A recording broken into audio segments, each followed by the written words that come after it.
show.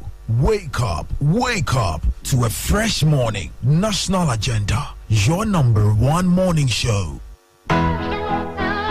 Yenso akwansu dwumedie hia mo man bia nkanko edi Ghana eku wiase ne di wiase so ba Ghana Shippers Authority ani so ade hunu ne se yebebuo nsuo so adwadifo ewo haw bia wonam mu efiri no ma ayra dia seye sika yaje wa emfa kwanso eni haw ahodo pii henya daje tren nsuo so adwadifo eno ma eko se de be ya wo beti ase ye ni so ade hunu ne se yebesom ni asom sompa Ghana Shippers Authority ewo Ghana Shippers House Ridge Accra Gapoha Towers Tema NCA Building 4th Gardens Echupe Okumas Takrade Shippers Center Takrade Yamusa Building Sansuna Gumbihini Tamale Yewo Complaints Unit Ewo Elibu Paga Aflau Boda Sansuna Kutuka Wimshejina Bia Ena Takutel Takrade Fred 0302666915 and I toll free number 0800300555. Ghana Shippers Authority, providing shipping solutions. Monteyen, 107.1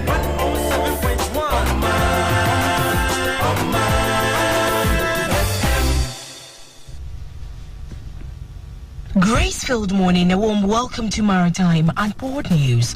Maritime and Port News is proudly sponsored by the Ghana Shippers Authority. They provide you with the best in oil shipping solutions. Contact the Mother Shippers House in Accra.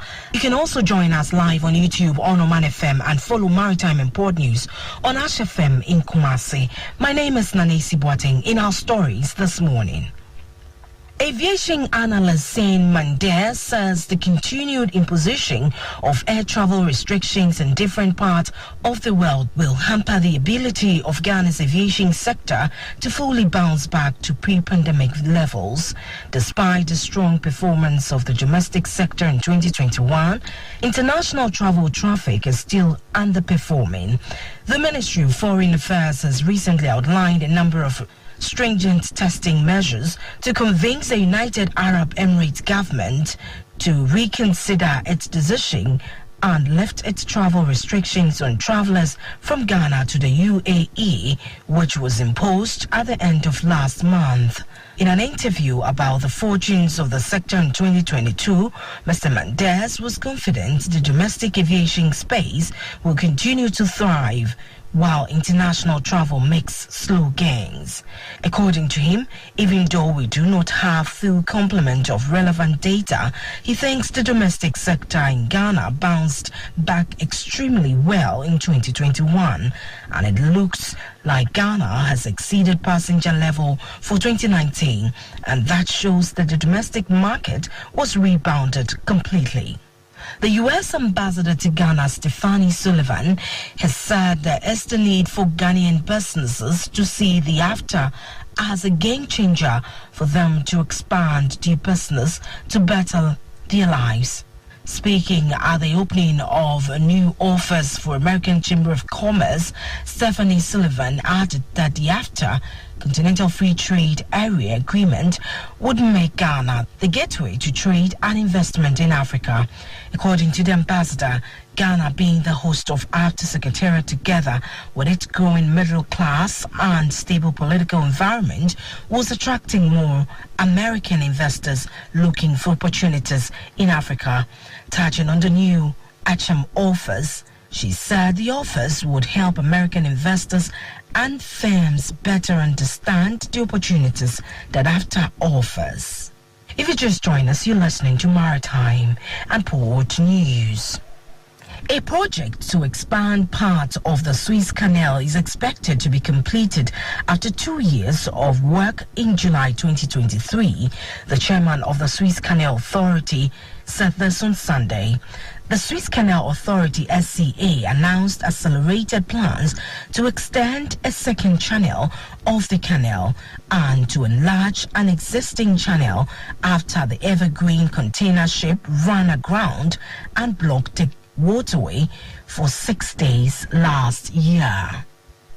In our final story, supply chain disruptions are being prolonged, driven largely by China's strict zero-COVID policy, according to Katharina Earle, a senior economist for Asia Pacific at Moody's Analytics.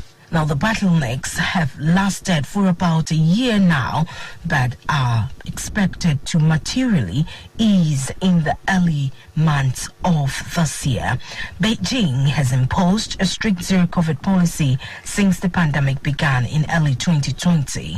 It entails strict quarantine and travel restrictions, whether within a city or with other countries, to control outbreaks. Restrictions aimed at containing COVID-19 have impacted manufacturing and shipping operations globally, exacerbating the supply chain crisis.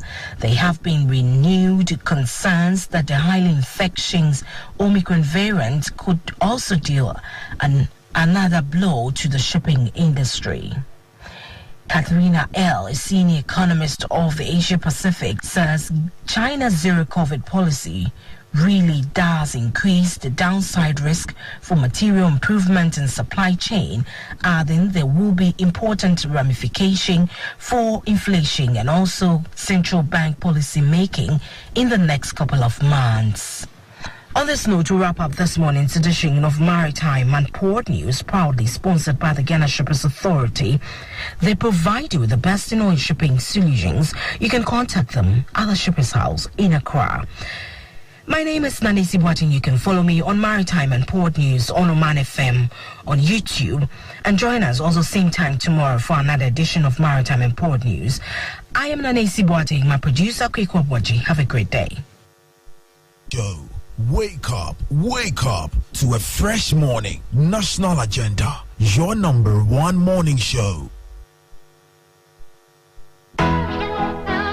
Jenso akwan suju medie hia mo man bia nkanko